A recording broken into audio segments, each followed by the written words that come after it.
بسم اللہ الرحمن الرحیم۔ میرے دوستوں، میری بہنوں، میرے بھائیوں، ایک مرتبہ حضرت علی رضی اللہ تعالیٰ عنہ کی خدمت میں ایک شخص حاضر ہوا اور کہنے لگا، اے علی رضی اللہ تعالیٰ عنہ، آنے والے وقت میں گھر کی بے سکونی، پریشانی اور انسان کی بربادی کا سب سے بڑا سبب کیا ہوگا؟ بس یہ سننا تھا تو حضرت علی رضی اللہ تعالیٰ عنہ نے فرمایا کہ اے شخص، آنے والے وقت میں انسان کی سب سے بڑی بے سکونی اور بربادی کا سبب اس کی عورت کی بغاوت ہوگی۔ اس آدمی نے پریشان ہو کر کے کہا کہ اے علی رضی اللہ تعالیٰ عنہ، عورت کی بغاوت کیسے، بے سکونی کیسے بنے گی؟ تو حضرت علی رضی اللہ تعالیٰ عنہ نے فرمایا کہ عورت کی بغاوت اس لیے ہوگی کیونکہ مرد عورت کے حقوق پامال کرنے لگیں گے، اپنی بیویوں کو غلام سمجھنے لگیں گے، ان کو بے عزت کرنے لگیں گے، اور یوں انسان اپنے سکون کو خود اپنے ہاتھوں سے ہی تدفین کر دے گا۔ اس آدمی نے کہا کہ اے علی رضی اللہ تعالیٰ عنہ، عورت کے کون سے حق اس کے مرد پر واجب ہیں؟ تو سیدنا علی المرتضیٰ رضی اللہ تعالیٰ عنہ نے فرمایا، پہلا حق، مرد جب بھی اپنی عورت سے بات کرے تو وہ اچھے اخلاق سیکھے، اچھے اخلاق کے ساتھ بات کرے، اس کی عزت کرے، اس سے پیار کرے، اور کبھی بھی کسی کے سامنے اس کو بے عزت مت کرے۔ جو بات سمجھانا چاہے پیار سے سمجھائے، کیونکہ اصلاح برائے اصلاح اکیلے میں کی جاتی ہیں، جو سب کے سامنے کی جائے وہ اصلاح نہیں بلکہ انسان کو بغاوت کی طرف لے جاتی ہے۔ دوسری بات، اللہ نے عورت کو احساسات کی مٹی سے بنایا ہے، اسی لیے وہ ہر وقت کسی نہ کسی احساس کی زد میں رہتی ہے۔ مرد کو چاہیے کہ وہ اپنی عورت کی چھوٹی چھوٹی باتوں کا شکریہ ادا کرے، اس کے چھوٹے چھوٹے کاموں پر اس کی تعریف کرے، بات بات پر اپنی محبت اور سچائی کا اظہار کرتا رہے، تاکہ عورت کے احساسات اپنے طرف، اس کی شوہر کی طرف مائل ہوں، کسی غیر کی طرف مائل نہ ہوں۔ تیسرا کام، ایک مرد کو یہ چاہیے کہ گھر کے کاموں میں اپنی عورت پر رحم کرے اور اس کا ساتھ دے اور اس کا ہاتھ بٹائے۔ چوتھی بات، اپنی بیوی کا کبھی مذاق نہ اڑائے، اور جو باتیں، جو کام اسے نہ آتے ہوں اسے اس کی تعلیم دے، اس کو سکھائے۔ اس طرح کبھی بھی عورت کو کمتری کا شکار نہ ہو۔ پانچواں حق، مرد اپنی عورت کا احساس کرے، اس کا خیال رکھے، اور ہر ضروریات زندگی جو عورتیں اپنے لیے چاہتی ہوں، مرد انہیں پورا کرنے کی کوشش کرے۔ اے شخص، یاد رکھنا کہ جب مرد اپنی عورت کے یہ 5 حقوق پورے کرے گا تو عورت کبھی بھی اداس نہیں ہوگی، اور گھر میں اداسی اور پریشانی کبھی نہیں آگی۔ اور ایک عورت کو بھی یہ چاہیے کہ وہ مرد کو اس کی چھوٹی چھوٹی ضروریات کا خیال بھی رکھے، اور ایک عورت کو یہ چاہیے کہ مرد کو روزی کے معاملے پہ اس کی کمائی کے کاموں پر تانے نہ دیں۔ ایک چھوٹا سا واقعہ آپ کو سناتا چلوں۔ ایک بیوی تھی، ایک صحابی تھے، مزدوری کیا کرتے تھے، وہ غریب آدمی تھے۔ صبح کو نکلے، دن بھر مزدوری کا کام تلاش کیا، کوئی کام نہیں ملا، وہ شام کو خالی ہاتھ گھر واپس آ گئے۔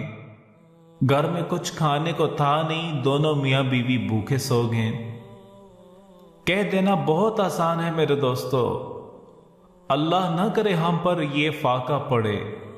فاقہ آدمی کو چین کی نیند سونے نہیں دیتا۔ آپ خود اندازہ لگائیں، آج کے اس دور میں ایک چائے کی پیالی نہ ملے تو بے سکون کہاں سے کہاں تک پہنچ جاتا ہے۔ ان کے پاس کچھ نہیں تھا، پانی کے سوا کچھ تھا ہی نہیں ان کے پاس ایک پیالی دودھ تک نہیں تھی، بھوکے سو گئے۔